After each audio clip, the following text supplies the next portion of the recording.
8.7, formula for the area of a triangle. The objective is to guide the development and use of a formula for the area of a triangle.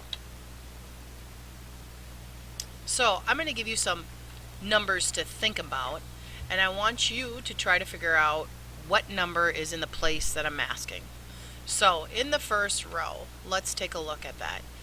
What in all of this column, what number is in the 10,000s place? So in the first number, you should be thinking this is the ones, tens, hundreds, thousands, 10,000s. And the next number that's written, which is 10,000s, ones, tens, hundreds, thousands, 10,000s. And the last one, ones, tens, hundred, thousands, 10,000s. The next one, which number is in the millions place? Again, ones, tens, hundreds, thousands, 10,000s, 100,000s, millions.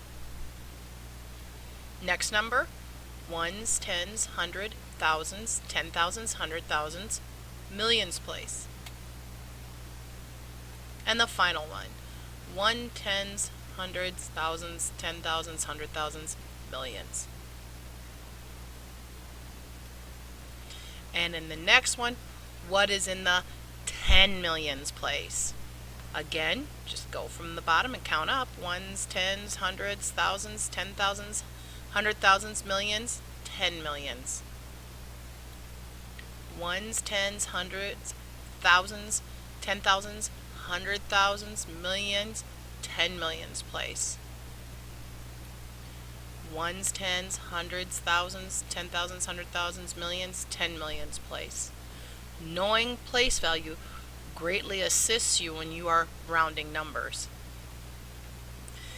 Think about everything you know about triangles. What do you know about triangles? Well, hopefully you're going to think of some of these things I'm going to tell you right here. That a triangle is a three-sided polygon.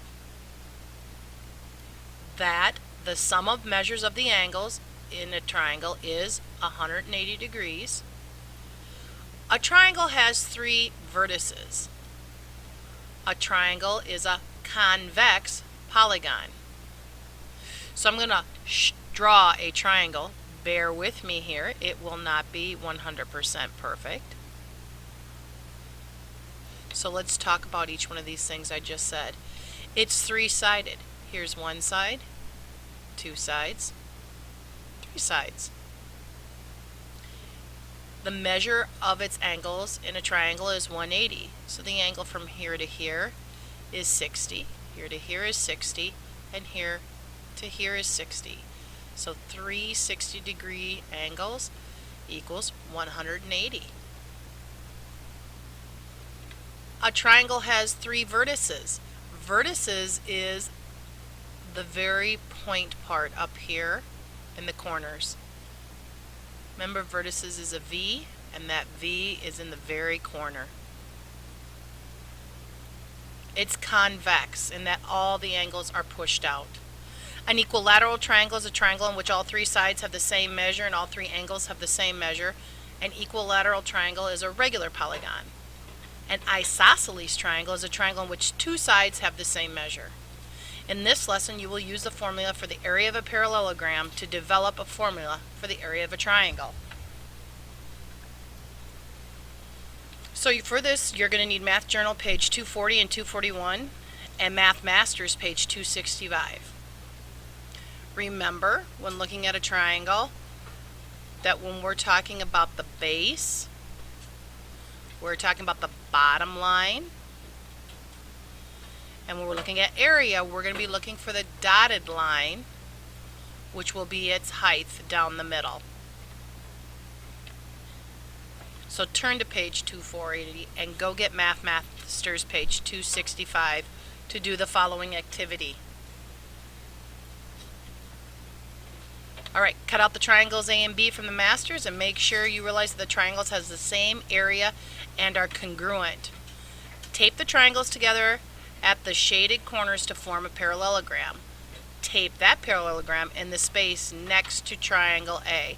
So you're going to be taping that right in here.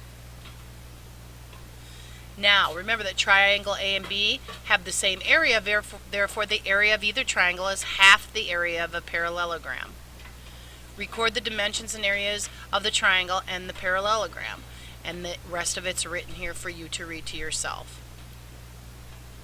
Since the base and the height of a triangle are the same as the base and the height of a corresponding parallelogram, then the area of the triangle equals half the area of the parallelogram, or the area of the triangle equals half of the base times height.